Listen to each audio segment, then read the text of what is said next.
How's it going, everyone? Blu-ray Hunter 24 here with another video about a review video this time. I'm filming outside, as you can see, because the last video I did, a lot of people said they couldn't. I needed to get some better lighting, so I'm gonna try and film outside from now on. Today, I'm gonna be doing reviews on Saw, the Saw first 7 films, and then of course the newest one, Saw 8. I will not spoil Saw 8 because it's still relatively new, but there will be spoilers because these films have been out for a while. Saw 1 through 7. I got this at Best Buy for $9.96 or $9.99. I remember seeing it before many times. It was like $14.99. I'm like 7 films for $40. No wonder, because they weren't that good. That's what I said at the time. Then I recently, everyone kept telling me about how the new Saw movie, Jigsaw, was really good. I said, maybe I'll check it out. But I want to see the other films. So when I saw this for $9.99, I want to say, or $9.96, basically $10. Let's just say that. When I saw it for $10, I said, you know what? 7 films for $10, even if they all suck. Um, excuse me. Did had some dip in my mouth, making sure nothing fell out. Even if they all suck, um, I can't complain. It's $10. It's not too bad. So I remember seeing the first song. I thought it was okay, but I ended up watching it again. It was better than I thought. It was actually much better, and that twist at the end, I had totally forgot about the twist at the end with Jigsaw being on the floor the whole time. That was pretty cool. The first Saw film, I'd give it a probably 3.5 out of 4 stars. It was original, kind of original, even though I read that they said it was based off some Italian film, but it was still pretty original. It wasn't too gory, but it did. The films do get gorier and gorier over time. Saw 2 takes is when I saw Saw 2, I'd have to give it, I'd say maybe 3 out of 4, due to the fact that making sure the lighting's not bad. Dang. Let's see if I can do this. No, oh well. Saw 2 was about a detective and his son. I'm trying to remember. I just saw it yesterday again. Detective and his has his son kidnapped, and he ends up his son ends up in the games with a whole bunch of people that his dad framed. Basically, his dad's kind of like one of those crooked cop kind of things, and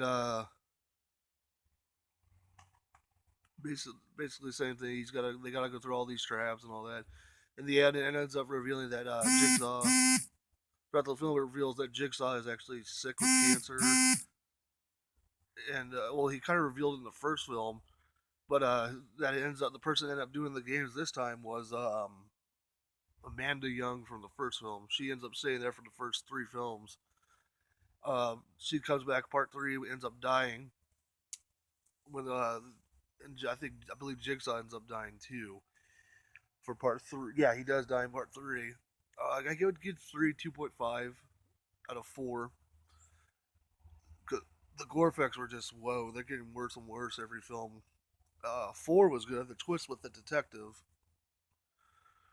who ended up being one of Jigsaw's proteges. 4 through 7, he's basically the one doing all this. But same thing here and there. Just kidnapping random people, make them go through these games. People have done messed up stuff.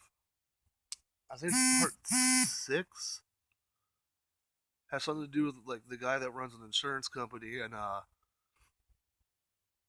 and he ended up denying Jigsaw, or his name is John Kramer, is his real name.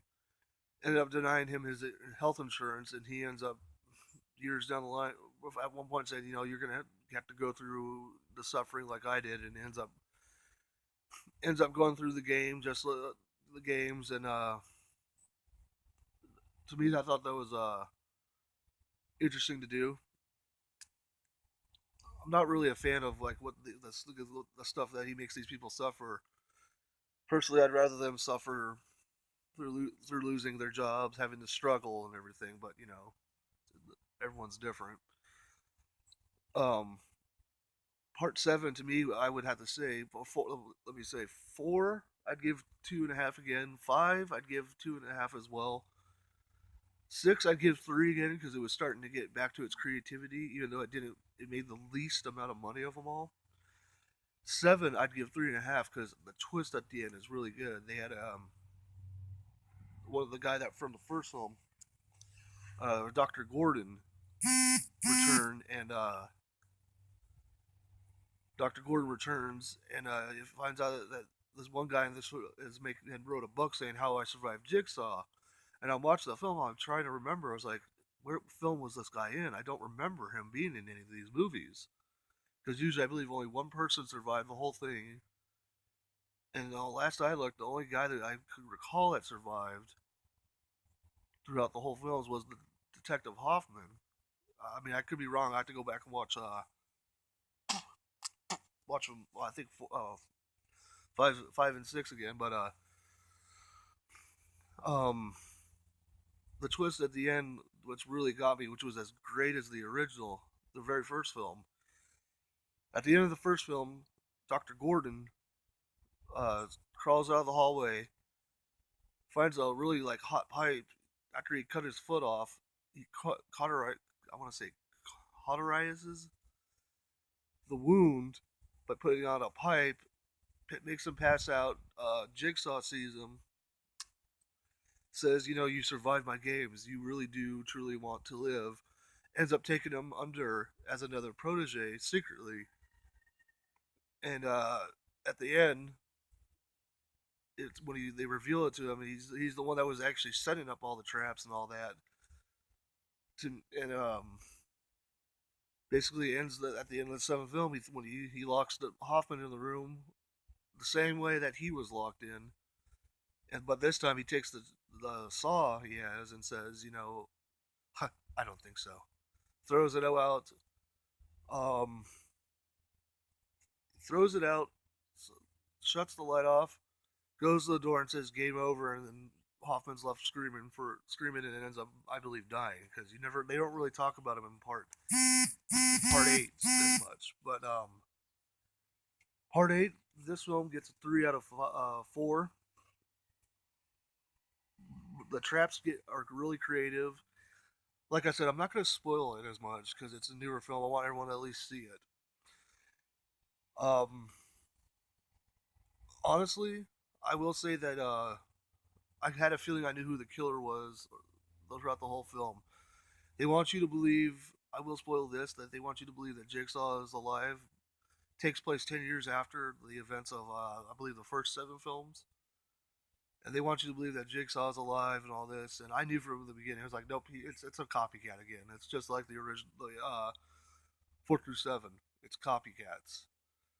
It's another protege, and this guy, I could see it coming from a mile away, but I still enjoyed it. To me, I would at least, even if you're not a big fan of these films, fan of the gore, give them a chance. Because I always used to say I'd never watch these films because I'm more of a Halloween, Friday the 13th, Nightmare on Elm Street, Candyman kind of films. I'm not a big fan of gore. Yeah, I really don't like the gore in these movies, but they're still good. Oh, so that's my review of the Saw films. Wasn't the best review. I'm gonna try and get better at these, but if you like this video, like, comment, subscribe, turn on the notification bells. Um, Also, give me if I have a movie in my collection. I'm about to do my collection video again. I have about 530 of them. If you want me to do, give me suggestions of movies to do reviews on, so I can start doing more videos and not just do one every couple weeks, couple months. It took me forever to do another video, but this is Blu-ray Hunter 24. I'll see you guys later.